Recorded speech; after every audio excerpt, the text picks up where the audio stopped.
All right, shalom, shalom. First and foremost, I'd like to give all praises, glory, and honor to Yahweh, Ba'ashem Yahushai, Ba'ashem Rakakwadash, double honors to the apostles and elders, great millstone, for teaching us his truth. Salutations to the sincere Akim and Aqua that may listen.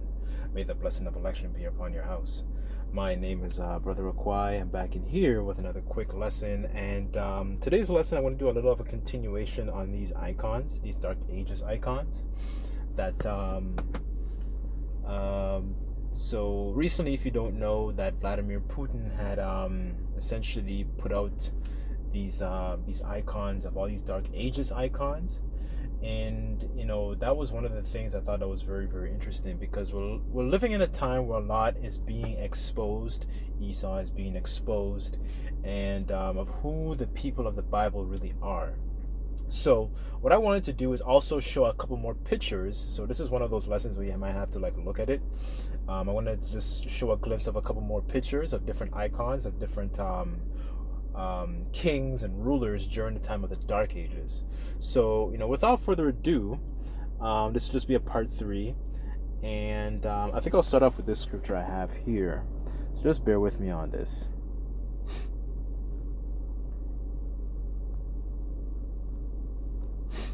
Okay, so this is Job 13 verse 4, and it says, "For ye are forgers of lies, ye are physicians of no value."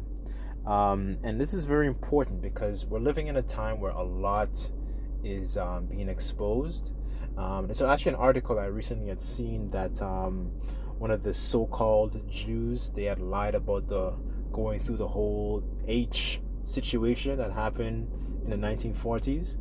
And Yahushai, also said, goodness, let me get it.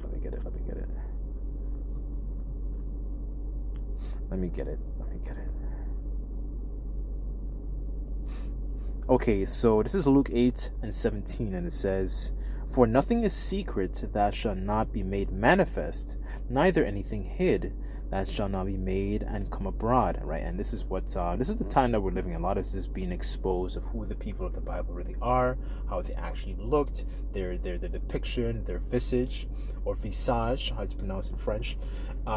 So what I want to do, I'm going to go through a couple more examples of different icons that existed during the time of the Dark Ages. So just bear with me here. Okay, so let me start with the first one here. Okay, so let me just pull up my book. Okay, so this on the screen here, let me see if I can increase the brightness a little bit. Okay, so here I have on the screen this Holy Roman Emperor Leopold the First. So let me just read a little bit about him. So I have my handy book here. It says Negro Question Part 2 by Lee B. Cummings. So here below it says, "This is an image of King Leopold the First, who just so happens to be a black Holy Roman Emperor, German Emperor, excuse me. I know that these images can be a little disconcerting, but these images had their origination in Europe. In fact, the Habsburg house is the house that the next Holy Roman Emperor came out of," right? So these key words, what I'll do also, if you want to do more extensive research on these particular things, I will link them all in the description box. So it says the most interesting point that I would like to make is that the Habsburgs of Europe are now white. So this is what Esau does. They took, so there were positions and areas, parts of Europe where Jake was ruling, and then now they were taken over.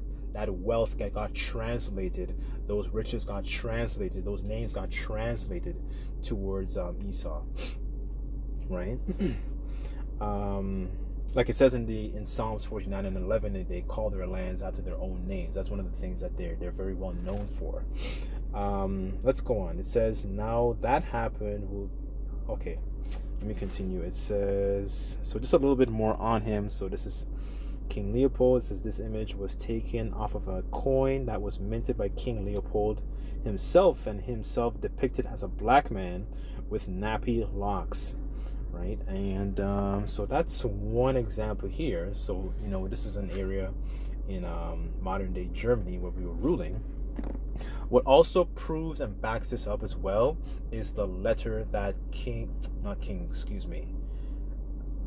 the so-called founding father Benjamin Franklin wrote in 1751, and he describes and lists the different nations where we were ruling, and he were described as black or also described as tawny or swarthy, right? So the next image I'm going to pull up.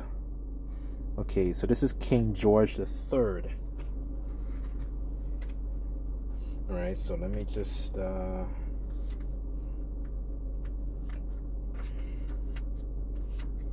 give me 1 second. See if I can find him. Okay, so this is King George the Third. So you all know the story of the American Revolution, and the reason I know that you do is because you have been taught more about the white man and his history than you have of your own. That's true. That's actually very, very true. We learn a lot more about Esau's history, and Esau comes up with these different lies. One of the lies that he forges, like I remember going to school, for example, and one of the lies that he forged was that civilization began with the Greeks, right? And that's so that was one of the things. And then when I came into the truth and got more understanding, and you realize, you know, the Greeks, they were just one of those beasts that Daniel had prophesied about hundreds of years before, right? And it's just one of those third beasts that, you know, he lists, right, when you read Daniel chapter 7. So continuing on, it says, this is a true image of King George III, and he doesn't look like a white man. In fact, he looks more like a red bone. For those who don't know what a red bone is, it's an adjective and word describes something. In this case, red bone describes the color of King George III, right? So it's somebody who kind of looks more has more of a, I guess, a ruddy complexion, if that makes sense. It's a common term also sometimes in the islands. It's not somebody who's like dark chocolate. You know, they have more of a what color would that be? Like a burnt orange sometimes kind of look. Very fair skin sometimes, but they actually have the characteristics of, you know, so-called black people with the thick hair and the thick lips and so on and so forth. Continuing on. So that was King George the Third. Let me get the next image. Okay, so 1 second. Let me see where this guy is. Okay, so this image I have on the screen here, this is Edward the Third of England. Right, so it says the king is wearing a blue garter. Let me see what that is. Hold on, I don't know what that is. Let's look that up. Just bear with me on that.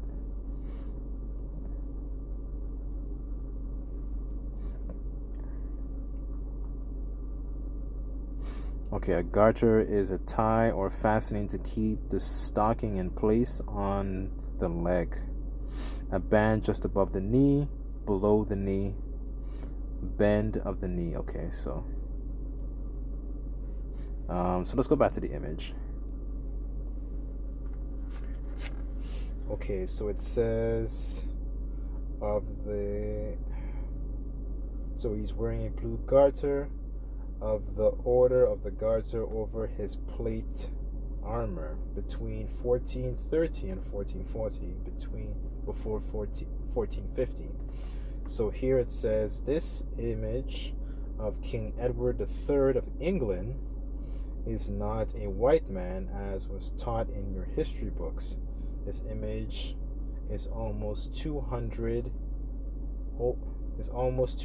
older than letter of George Washington wrote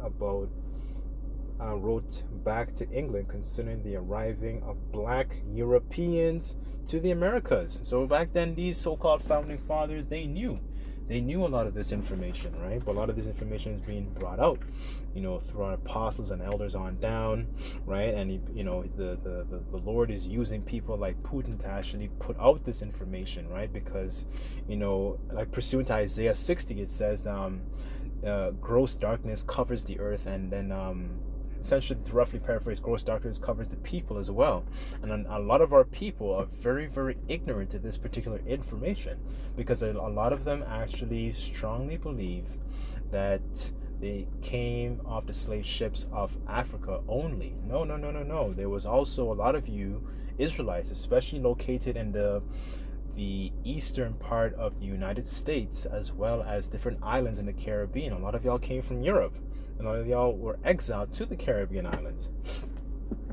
Let me see if I could find that letter real quick. I could just read a little bit of it. Just give me 1 second.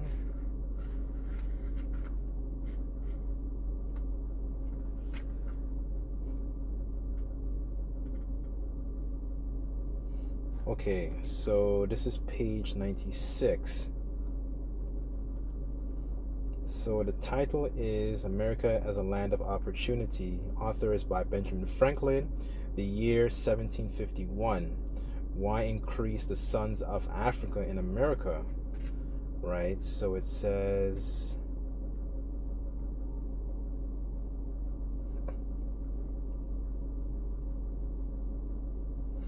Okay, so on top it says, why should the Palatine Boers, the Germans, be suffered to swarm into our settlements by herding together and establish their language and manners to the exclusion of ours? Why should Pennsylvania, founded by the English, become a colony of aliens who will shortly be so as to Germanize us instead of our anglifying them, and will never adopt our language, customs, any more than they can acquire? Hey, Benjamin Franklin, can you translate what you said in modern English? Right, so I guess this is the author speaking. So this is some of the words that he used. So as I was saying earlier, some of the words he used is tawny and black. Excuse me, tawny and swarthy, which is European slang for black, dark skin. So it says, all Africa is tawny, black or tawny, Asia chiefly tawny. And in Europe, the Spaniards, the French, the Italians, the Russians, the Swedes are generally of what we call a swarthy complexion, as are the Germans also. So it says, the Saxons also accepted who with the English make a principal body of white people on the face of the earth. So all these different nations that Benjamin Franklin is outlining is that these particular nations, during this particular time, they were still being ruled by so-called black people. They were not ruled how people would commonly known as so-called white people today, right? So let's get a script. Okay, 2 Corinthians 10 verse 3. So it says, for though we walk in the flesh, we do not war after the flesh. For our weapons of our warfare are not carnal, but mighty through Yahweh Bashem Yahushai to the pulling down of strongholds, casting down imaginations into every high thing that exalted itself against the knowledge of the Most High, and bringing into captivity every thought to the obedience of a Mashiach Yahushai. Right, so this is a stronghold that is still continues to plague our people, because our people, like I was quoting earlier, they're still particularly in gross darkness. Let's see if there's any more here.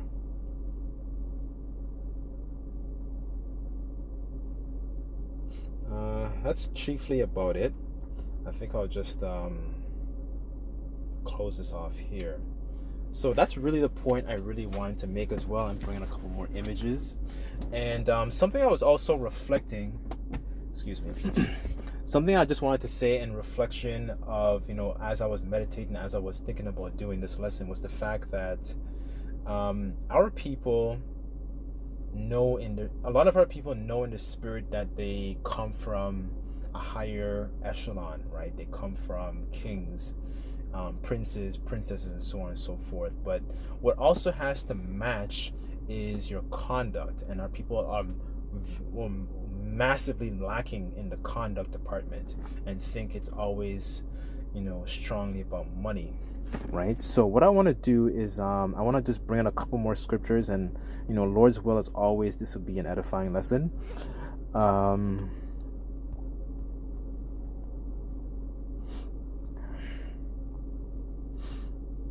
Okay, Sirach 19 verse 29, it says, a man may be known by his look, and one that hath understanding by his countenance when thou meetest him.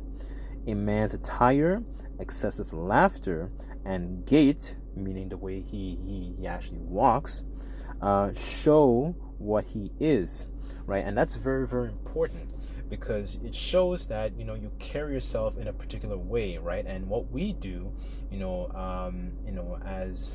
as young brothers and a few sisters that have may listen, we carry ourselves and model ourselves after Yahushua, right? The way he conducted himself, right? And the principles that he embodied, the understanding of compassion, the understanding of mercy, because when Yahushua was even very young, in that account in Luke chapter 2, he was confounding, doctors and, people who are essentially of renown, right? People who are essentially like established in this world. Like when you think about people like your people who you might see on the news, like the doctors and the engineers and people of so-called high status, Yahushua was confounding them, right? He was breaking into, he was breaking down, and giving them understanding that was like, it was far away from them in their minds. That's something that they have never heard of before, and that's what, and having that wisdom, having that knowledge, having that understanding, it makes you conduct yourself as somebody, no longer as a degenerate, so to speak. Like this, like Jeremiah talks about, he has planted, and the Lord has planted a noble vine, right? Referring to the nation of Israel. But what our people are lacking is they follow into those degenerate ways, right? Following after pagan customs, satanic customs. Those are the things that make us degenerate. But at the core, what makes us holy, what makes us separate, is the fact that we have these laws, statutes, and commandments, and we have the wisdom and knowledge of Yahweh Bashim Shai that makes us upright, that makes us glowing, and makes a man's face to shine, right? And that is part of kingship, essentially. It's also it's conduct. It's not strictly about knowing, you're a king. It's not always knowing that and uttering the words as somebody who's always a king. It's about also the way you carry yourself, right? And that's one of the things that Jake is missing. And primarily, in my personal opinion, why Jake is missing these things is the fact that they don't have essentially healthy images when they look on the screen. When they look at, for example, TV, they see very degenerate, they see very satanic images of their people. They don't see very positive, uplifting images of our people at all, right? And that's what's so important, because there's no archetype, there's no image. That's why image is so important, because image conveys a vibration, right? So before I ramble on a little too long, let me just get as a matter of fact, let me get it in the BLP.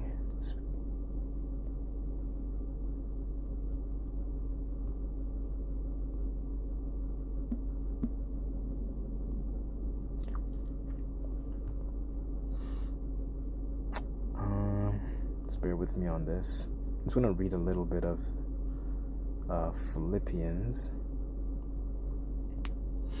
Okay, so this is Philippians 2. I'll start at verse 1 and I'll read down just a little bit, just so our people can get an idea and an attitude of, how we ought to conduct ourselves, right? So the heading says, have the attitude of Mashiach Yahushai. Is there any encouragement from belonging to Yahushai HaMashiach? Any comfort from his love? Any fellowship to gather in the spirit? Are your hearts tender and compassionate? Then make me truly happy by agreeing wholeheartedly with each other, loving one another, and working together with one mind and purpose. Don't be selfish. I'm reading in the NLT, by the way. Don't be selfish. Don't try to impress others. Be humble, thinking of others as better than yourselves. Right, so we take on a very, very humble state of mind, right? So Yahushua always talked about, being the one who actually, being the importance of serving, not to always be in that position to be served. Continuing on, it says, verse 4, don't look out only for your own interests, but take an interest in others too. Verse 5, you must have the same attitude as Yahushua HaMashiach had. Though he was power, he did not think of equality. He did not think of equality with the Most High as something to cling to. Instead, he gave up his divine privileges and took the humble position of a slave, and was born of a human being when he appeared in human form, right? So that's a very that's a very humble mindset, right? Because sometimes, even in this truth, we notice that you have to put yourself. You don't. It's not just you'll be in a lot of situations where you cannot put yourself first all the time. And understanding, and there's one thing that I've noticed about being in this truth. I don't know if I made a lesson on this, is the fact that it forces you to like be considerate. It forces you to think about your brethren, think about Yahweh Bashem Yahushai.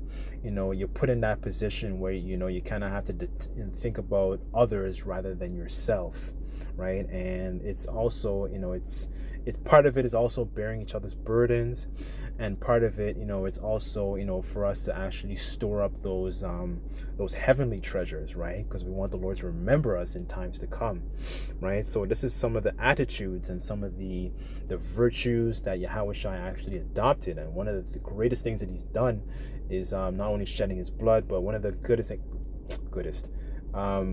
examples he showed us is actually washing the disciples' feet, right? And that's so important. And that is part of that conduct, those virtues that our people are strongly missing, right?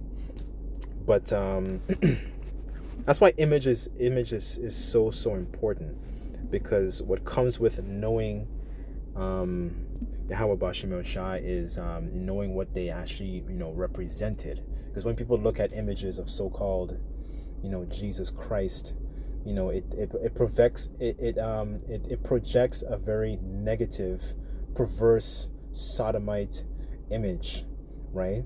It's not an image of righteousness. It's not an image of truth, right? So anyways, I've rambled on quite a little bit, but hopefully Yahweh Ratazah, Yahweh willing, this image this lesson was edifying, and it's also to show that a lot of us grew up with poor self-esteem, and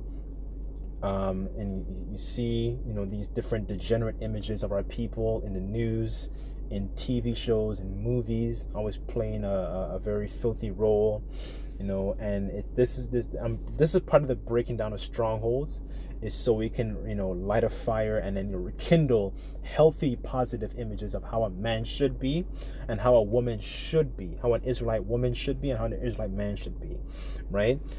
Anyways, as always, I've rambled on quite a bit, but hopefully this lesson was edifying. I'd like to give all praises, glory, and honor to Yahweh, Ba'ashem Yahweh Shai, Ba'ashem Rukah Kodash. Double honors to the apostles and elders, great millstone, for teaching us his truth. Till next time, I say Shalom.